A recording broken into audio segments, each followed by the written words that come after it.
The scream barely cut through the storm. At first, Caleb Dawson thought he imagined it. Rain hammered the roof of his old pickup as he drove along the narrow back road outside. Ashford County windshield wipers struggling to keep up. Beside him, his 7-year-old daughter. Emma slept curled against the passenger door with her pink backpack in her lap, exhausted after a late-night school recital. Then he heard it again. A cry. Weak. Terrified. Caleb's hands tightened around the steering wheel. "Please!" The voice came from somewhere beyond the trees. Every instinct told him to keep driving. It was almost midnight. The woods stretched for miles, and people didn't stop on roads like this unless they wanted trouble. But Caleb had spent most of his life knowing what it felt like to be abandoned, and some things you never forget. He pulled the truck onto the muddy shoulder. Emma stirred slightly. "Daddy?" "It's okay, sweetheart," he whispered gently. "Stay inside and lock the doors." The rain hit him like ice the second he stepped out. "Hello?" He shouted toward the woods. Another cry answered him. Caleb grabbed the flashlight from beneath his seat and pushed through the trees, branches clawing at his jacket. Mud sucked at his boots as thunder rolled overhead. Then the beam of light landed on her. A woman lay crumpled beside a fallen tree, soaked to the bone and trembling violently. One hand clutched her swollen, pregnant stomach while the other pressed against the mud as if she'd tried to crawl. She couldn't have been older than 25. Bruises darkened one side of her face, and she was barefoot. "Oh my God," Caleb breathed. Her frightened eyes snapped toward him instantly, wild with panic. "Please," she whispered. "Don't leave me here." "I'm not leaving you." The words came out fast, certain, because he already knew he meant them. He knelt beside her carefully. "Can you stand?" She tried and immediately cried out in pain. Caleb looked down and saw blood running along her ankle. Something inside him twisted hard. "Okay," he said softly. "Don't move." Without hesitation, he slipped one arm beneath her knees and another around her back. She was freezing. Too light, terrified enough that her entire body shook against his chest. As he carried her toward the truck, she suddenly grabbed his jacket weakly. "He's coming back," she whispered. "He said if I told anyone, he'd kill me." Caleb felt his stomach drop, but he kept walking. By the time he reached the truck, Emma was already awake, peering anxiously through the window. Her eyes widened when she saw the woman. "Daddy?" "It's okay," Caleb said quickly as he settled the stranger into the back seat. "She needs help." Emma immediately took off her own blanket and handed it over without being asked. The woman stared at the child in shock. Then her lip trembled. Nobody had probably shown her kindness in a very long time. The nearest hospital was 40 minutes away. 38 minutes into the drive, the woman finally spoke. "My name's Lily." Caleb glanced at her in the rearview mirror. "I'm Caleb, that's Emma." Emma gave a tiny wave. Lily tried to smile, but winced instead. "What happened to you?" Caleb asked carefully. For a moment, she said nothing. Then the truth came out in pieces. Her boyfriend had isolated her months ago after finding out she was pregnant. At first it was yelling, then controlling money, then hitting. Tonight, after accusing her of planning to leave him, he drove her deep into the woods during the storm and forced her out of the car. Barefoot, 7 months pregnant, miles from town. Emma covered her mouth silently from the front seat.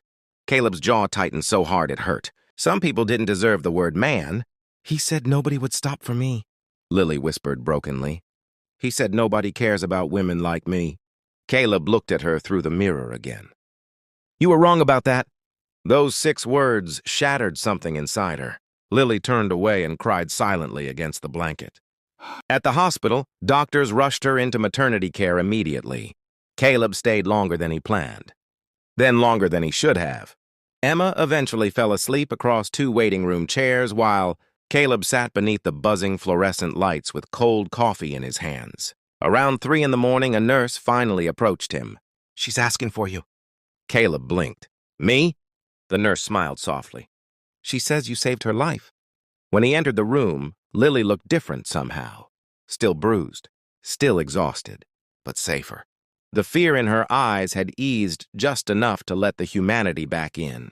"They said the baby's okay," she whispered. Caleb nodded with visible relief. "That's good." For a moment, silence filled the room. Then Lily looked down at her shaking hands. I didn't think anyone would come. Caleb leaned back in the chair quietly.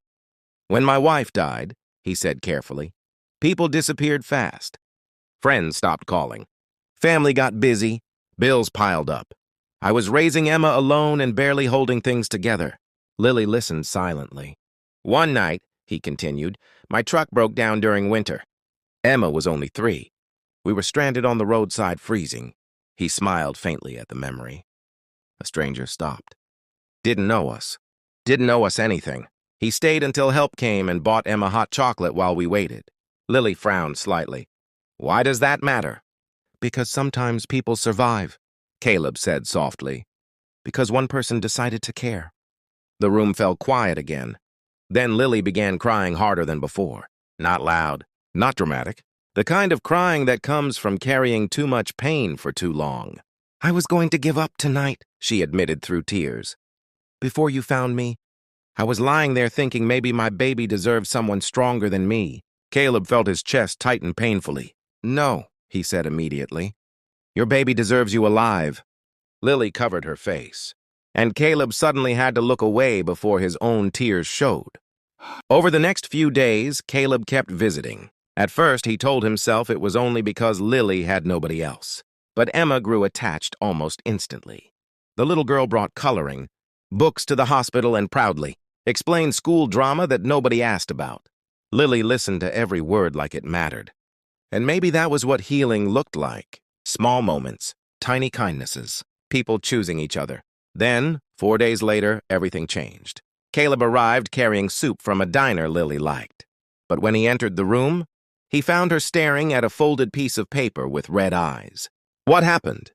She looked up slowly. They found him. Caleb's stomach dropped. Lily's ex-boyfriend had been arrested that morning after police discovered. He already had a history of violence in another state. He won't hurt you again, Caleb said firmly. Lily nodded weakly. Then she handed him the paper.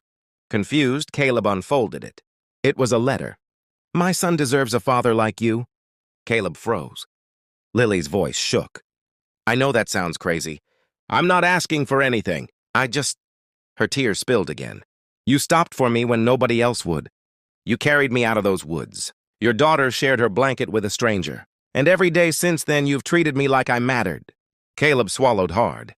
I forgot what kindness looked like, she whispered. Until you. The words hit him like a punch straight to the heart. Because nobody had said something like that to him in years. Not since before his wife died.